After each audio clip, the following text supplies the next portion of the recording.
তোমাদের মধ্যে 90% স্টুডেন্ট আছে যারা সিন তো খুব ভালোভাবে করে নেয়, কিন্তু আনসিন যখনই করতে হয় তখনই তারা সমস্যায় বা জটিলতার মধ্যে পড়ে এবং তার ফলে তাদের ভুল আরো বেশি হয়। এই একটি ভিডিও উদাহরণ সহ দেখে নাও, আর আনসিনের কোনো সমস্যাই থাকবে না। আনসিনে যে তোমাদের মাধ্যমিকে 28 নাম্বার থাকে, তার মধ্যে তোমরা 20 থেকে 24 নাম্বার খুব সহজেই পেয়ে যাবে। দেখে নাও কিভাবে আনসিন করতে হয়। প্রথমত এই যে রিডিং কম্প্রিহেনশন এই লেখাটি রয়েছে, এটার থেকে বোঝা যায় যে এই কম্প্রিহেনশন অর্থাৎ বোধগম্যতা, তোমার এই প্যাসেজটা পড়ে বোঝার ক্ষমতা কতটা রয়েছে সেটা এক্সামিনার তোমার কাছ থেকে জানতে চাই। সেই জন্য যদিও তোমাকে প্যাসেজটা খুব ভালোভাবে পড়া উচিত, কিন্তু যেহেতু তোমাদের কাছে এটা নতুন আসে পরীক্ষার সময়, তাই তোমরা অনেকেই বুঝতে পারো না, তাই প্যাসেজটি পড়ার কোনো প্রয়োজন নেই, শুধু এর স্ট্রাকচারটা দেখে নিও।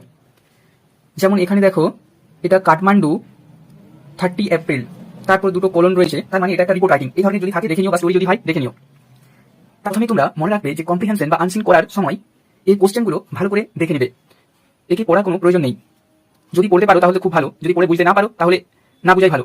প্রথমে দেখবে এর কোশ্চেনগুলো, সব কোশ্চেন দেখার কোনো প্রয়োজন নেই, পার্ট পার্ট হিসাবে কোশ্চেন দেখবে। যেমন দেখো এখানে রয়েছে এর দাগে চুজ দ্য কারেক্ট অল্টারনেটিভ, এই পুরো পার্টের কোশ্চেনগুলো প্রথমে সলভ করবে, তারপর নেক্সট পার্টে যাবে। ঠিক আছে, তাহলে প্রথমে কি রয়েছে দেখি। এখানে আমরা পড়বো না, এই রিডিং কম্প্রিহেনশনের যে প্যাসেজটা রয়েছে এটাকে না পড়েই সলভ করবো, কিন্তু এটা ঠিকঠাক পদ্ধতি নয়, পড়া উচিত, কিন্তু যদি না পড়তে পারো তাহলে এটাই করো। দেখো কি রয়েছে। প্রথমে কোশ্চেন আছে, rescuers found a 15-year-old boy still alive in Rubble in Kathmandu for। এরকমের কোশ্চেন যখনই পাবে, যদি বুঝতে না পারো তাহলে এর কিওয়ার্ড দেখবে। কিওয়ার্ড কি আছে এখানে? 15 years old boy, Rubel in Kathmandu. এই শব্দগুলোকে কম্প্রিহেনশনের মধ্যে বা প্যাসেজের মধ্যে খুঁজে বের করার চেষ্টা করবে। দেখো কোথায় রয়েছে, rescuers have 15 years old Rubel in Kathmandu. এই দেখো 15 years old Rubel in Kathmandu. কি রয়েছে অপশন এখানে?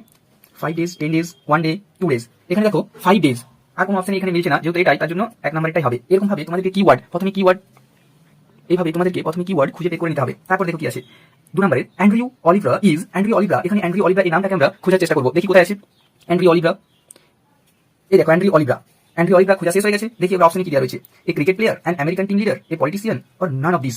মানে একজন ক্রিকেট খেলোয়াড়, না আমেরিকার একজন লিডার, না পলিটিশিয়ান, না এগুলোর মধ্যে কোনটি নয়। দেখি এখানে কি দেওয়া রয়েছে, and the American team leader. এই দেখো, তাহলে দ্বিতীয় নাম্বারটি হয়ে যাবে। এরকম ভাবে এই কিওয়ার্ডগুলো খুঁজে বের করার চেষ্টা করবে, তাহলে খুব সহজে দেখবে এখানে 6 এই যে 6 তোমরা পেয়ে যাচ্ছ। তারপর কি আছে, the above mention text is a, যেটা একটু আগে তোমাকে বললাম, সেটা স্টোরি, রিপোর্ট, না কোনো ফিকশন, না প্যারাগ্রাফ, না বায়োগ্রাফি, না অটোবায়োগ্রাফি, সেগুলো একটু দেখে নেবে। ঠিক আছে, তাহলে যেহেতু এটা দেখতে পাচ্ছ এখানে রয়েছে কাঠমান্ডু, কমা, তারপর একটা তারিখ, তারপর মাসের নাম, তারপর কোলন। এভাবে আমরা দেখেছি যে কোনো রিপোর্ট রাইটিং এভাবে লেখা হয়, তাহলে এটা নিশ্চয়ই রিপোর্ট রাইটিং, তাহলে এটা হয়ে যাবে 2 নাম্বার। এটা নেক্সট কি আসছে দেখি। নেক্সট আছে, a massive earthquake took place in 2010। এখানে কি রয়েছে যে কিওয়ার্ড বা মুখ্য যে শব্দ রয়েছে সেটা হচ্ছে 2010।